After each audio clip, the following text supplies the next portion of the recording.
You know, Benedict Arnold, when you hear that name, you think traitor, right? Yeah, it's pretty much synonymous with treason. Right. But what if I told you there's so much more to his story? Oh, absolutely. Today, we're going to deep dive into the life of Benedict Arnold, America's most infamous turncoat. I think what's so interesting is that he wasn't always a villain. I mean, he starts out as a celebrated war hero, Right. known for his bravery, his brilliance on the battlefield. Before the word treason was forever linked to his name, Benedict Arnold was a key figure in the Revolution. Oh, yeah. In the early days, his daring capture of Fort Ticonderoga with Ethan Allen in 1775, that's legendary stuff. And then you have that same year, the brutal siege of Quebec, where Arnold was severely wounded, Yeah. a musket ball shattering his left leg. Right. And that injury, it would plague him for years to come, both physically and, some historians argue, emotionally. It's almost like that wound became a symbol, Right. of his growing bitterness and resentment. Like the seeds of his discontent were sown right there on the battlefield. Exactly. And then you have Saratoga in 1777, a pivotal moment in the war. Arnold was instrumental in securing the American victory, but he felt overshadowed Right. by Horatio Gates. Yeah, Gates got a lot of the credit, more than he deserved, maybe. Right. And so these early experiences, the pain, the perceived slights, it started to chip away at his loyalty to the cause. Absolutely, that sense of betrayal only gets amplified by his dealings with the Continental Congress. Yeah. He feels like they're ungrateful, Right. that they're prioritizing their own interests over the needs of the army. And he's out there, you know? You have this war hero struggling with physical pain, and he's increasingly alienated from the very people he's fighting for. Yeah.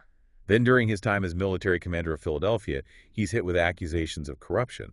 Which, he denied vehemently, demanding a court-martial to clear his name. And, he is acquitted on most counts, but that whole process just dragged on and on. It just fueled his resentment. The court's verdict, while largely in his favor, it didn't erase the sting of those accusations. Not at all, no. It feels like every step of the way there's something else pushing him further and further down this path of disillusionment.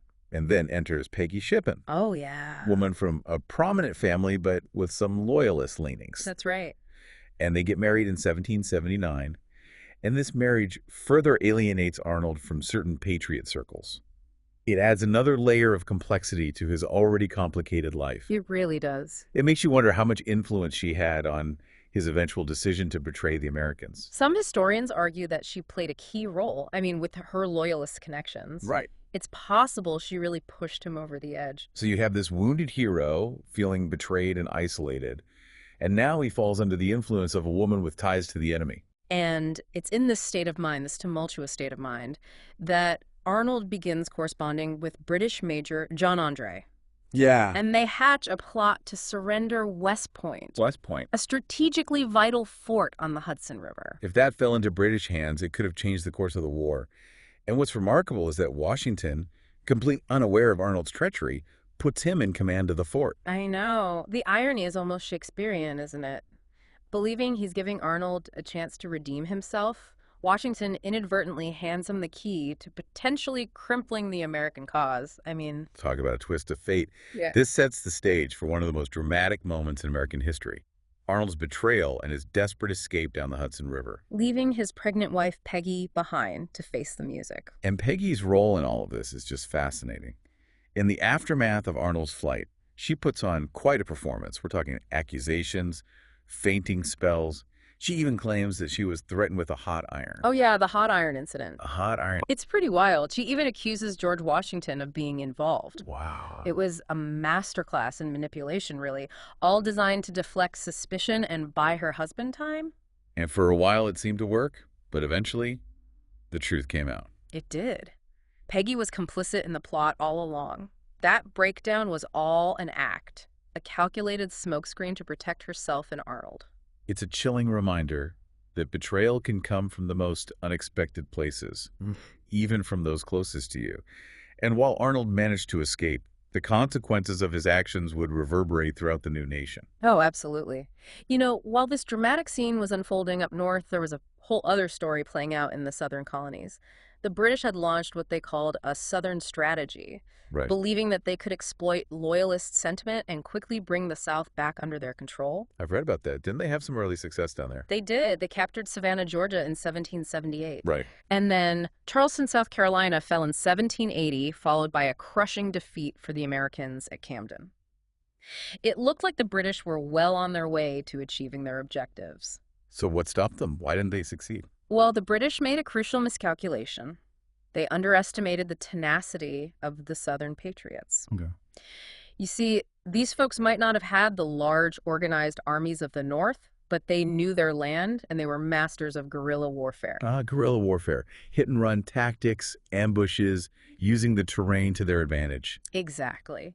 And it completely disrupted the British conventional tactics. Right. And this is where you start to see legendary figures like Francis Marion emerge, nicknamed the Swamp Fox. Oh, yeah. He knew the South Carolina backcountry like the back of his hand. Right. And he used it to harass British troops, disrupt their supply lines, and generally make their lives miserable. Didn't they also have someone called the Gamecock? It sounds like something out of a fighting ring. Oh, you're thinking of Thomas Sumter. He was a fierce fighter, known for his daring raids and his ability to just rally men to his cause. These guys, along with others like Andrew Pickens, they weren't part of the Continental Army, Right. but they were just as determined to fight for independence, using whatever means necessary. So it sounds incredibly chaotic, a completely different kind of war compared to what was happening in the North. It absolutely was. And it's important to remember that this was a brutal personal conflict. You know, loyalists would burn patriot farms, Yeah. and in retaliation, patriots would target loyalist families. It was just a vicious cycle of violence that tore communities apart. So in the midst of all this chaos, enter Lord Cornwallis, determined to crush the rebellion in the South once and for all. Right. Cornwallis set his sights on North Carolina, Oh. believing that by conquering the state, he could cut off support for the Southern patriots and finally secure British control. But I'm guessing it wasn't as easy as he thought it would be? Not at all. As Cornwallis pushed into North Carolina, he ran into a wall of resistance. Not just from the likes of Marion and Sumter, Right. but also from ordinary people who just refused to cooperate with the British. I can imagine the British being completely bewildered. They probably expected a warm welcome from Loyalist sympathizers, but instead they found themselves facing a population that was largely hostile. It's true. And then there's the Battle of Kings Mountain. Okay. It was a pivotal moment in the Southern campaign. In October of 1780, a group of patriot militiamen known as the Over-Mountain Men I've heard of them. ambushed a loyalist force led by Major Patrick Ferguson. Wow. The battle, fought on a densely wooded mountaintop, was a decisive victory for the Patriots, inflicting heavy losses on the Loyalists and killing Ferguson himself. Oh, wow. That must have been a huge blow to British morale. It absolutely was. Kings Mountain showed that even without a formal army, the Patriots could inflict serious damage. And this defeat, along with the constant pressure from guerrilla fighters, forced Cornwallis to abandon his push into North Carolina and retreat back to South Carolina. It sounds like the Southern campaign was turning into a real quagmire for the British. It certainly was. And just as Cornwallis was licking his wounds and trying to regroup, a new threat emerged. Nathaniel Greene. Okay. Now, Greene was a fascinating character, a former Quaker blacksmith. Wait, a blacksmith? That's not exactly the background you'd expect for a military leader. I know, right? But Greene was a quick learner and a master of logistics. He took command of the battered Southern Continental Army in December of 1780 and immediately set about boosting their morale and securing the supplies they desperately needed. So what was his strategy? How did he plan to take on Cornwallis? Well, Greene did something incredibly audacious. He divided his already small army, Right. sending a detachment under Daniel Morgan, a famed frontiersman, to the western part of South Carolina. That seems incredibly risky. Wasn't he worried about being outnumbered and outmaneuvered? It was a calculated gamble, but Greene knew what he was doing. He was hoping to lure Cornwallis into dividing his own forces, and it worked. Really? Cornwallis, always eager for a fight, couldn't resist the bait and sent his most trusted subordinate, Banastre Tarleton, to deal with Morgan. I see where this is going. This sets the stage for one of the most stunning American victories of the war. The Battle of Cowpens. Exactly. Hmm. On January 17th, 1781, Morgan, a master of using terrain to his advantage, brilliantly positioned his forces, Wow. essentially luring Tarleton's men into a trap. It was a devastating defeat for the British, with Tarleton barely escaping with his life. That must have been a humiliating defeat for Cornwallis. Oh, he was furious. Enraged by the loss at Cowpens, he abandoned his heavy baggage train and set off in relentless pursuit of Morgan and Greene, determined to crush them once and for all. So it became a chase then, a race across the Carolinas. You got it. It's known as the Race to the Dan Green. With his smaller, more mobile force, was able to outmaneuver Cornwallis, leading him on a grueling chase through difficult terrain and across swollen rivers. It must have been a logistical nightmare for both sides. It absolutely was. But Greene, through sheer grit and determination, managed to outsmart Cornwallis, successfully crossing the Dan River into Virginia. Cornwallis, exhausted and frustrated, had no choice but to give up the chase. So Greene won that round, but I imagine he wasn't just going to sit back and relax in Virginia. Not a chance. Greene, ever the bold strategist, recrossed the Dan River and continued to harass the British. This culminated in the Battle of Guilford Courthouse on March 15, 1781. Now, I've heard that this battle is often seen as a tactical victory for the British, but one that came at a heavy price. You're right. It's what's called a Pyrrhic victory. Cornwallis, outnumbered, launched a series of frontal assaults against the American lines, driving them from the field, but at a terrible cost. His army was so depleted by the fight that he was forced to abandon any further plans to conquer North Carolina. So where did he go next? What was his next move? Well, this is where Cornwallis makes a fateful decision. He decides to abandon the southern strategy altogether and march his battered army north into Virginia. It seems like he was constantly on the move, reacting to the circumstances, but never quite able to gain the upper hand. That's a good observation. And this move into Virginia would prove to be his undoing, leading him straight into a trap. Cornwallis, he thought Virginia would give him the upper hand, you know? He wanted to disrupt those supply lines to the American forces in the South. And he also thought the colony would be a little more sympathetic to the British cause. But he walks right into a trap. Yeah, exactly. While Cornwallis is busy in Virginia, things are happening elsewhere, things that are going to seal his fate. The French had joined the war on the American side. That must have been a major turning point. It was a huge turning point. The French, they provided not just financial support, but a really formidable naval force. I mean, their arrival really shifted the balance of power. So how did they change the game for Cornwallis specifically?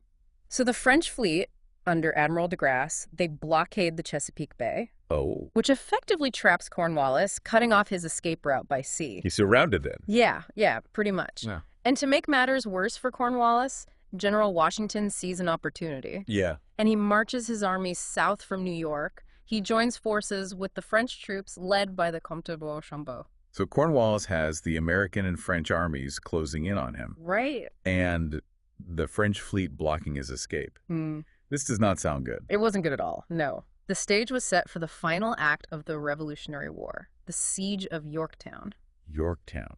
I mean, it's a name that's synonymous with the end of the Revolution. And for good reason. Yorktown, a small port town on the Virginia coast, became the site of this climactic confrontation. For weeks, American and French artillery just bombarded the British positions. And Cornwallis, he's desperately waiting for reinforcements, but they never arrive. That must have been terrifying for the soldiers trapped inside Yorktown. It was a relentless assault day and night with cannon fire raining down on them. Cornwallis, realizing he's defeated, finally surrenders. October 19th, 1781. And with that surrender, the war essentially came to an end. You could say that. The surrender at Yorktown, it marked the end of major fighting in the Revolutionary War. The British, they're facing defeat on multiple fronts. And growing wariness back home, they have to negotiate peace. So in a way, Benedict Arnold, the man who betrayed the Americans, he ended up playing a role in their victory. It's a strange twist of fate, isn't it? His betrayal, while a shock at the time, it indirectly contributed to the events that led to British defeat. It really shows how history is full of these unexpected turns. Yeah. Even the smallest actions can have huge consequences. It's fascinating how things connect. Benedict Arnold, his name will always be linked with betrayal. But his story is complex. He was ambitious. He resented those he felt had wronged him. And ultimately, he made a choice with drastic consequences. His story also reminds us that history is rarely black and white. Oh, yeah. Full of shades of gray.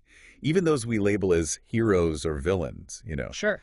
they have more to their stories than we might initially realize. It's true. We should always strive to look beyond the surface and understand the complexities of the past. Right. The choices made by individuals like Benedict Arnold, they shape how we understand the world today. Yeah. They remind us of the power of loyalty, betrayal, and the ongoing fight for freedom.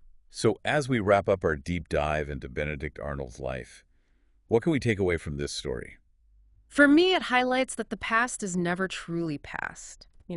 What happened centuries ago still resonates today. Benedict Arnold's story, it makes us think about human nature, decision-making, the enduring struggle for freedom. It's a story that continues to fascinate and challenge us. Thank you for taking us on this journey. It's been an eye-opening look at one of the most intriguing figures in American history. Oh, it's been my pleasure. I always enjoy exploring the complexities of the past and seeing how they connect to the present. And for you listening, we hope this deep dive has provided you with a new perspective on Benedict Arnold and his role in the American Revolution. It's a story that reminds us that even in the face of betrayal, hope and the pursuit of freedom can prevail.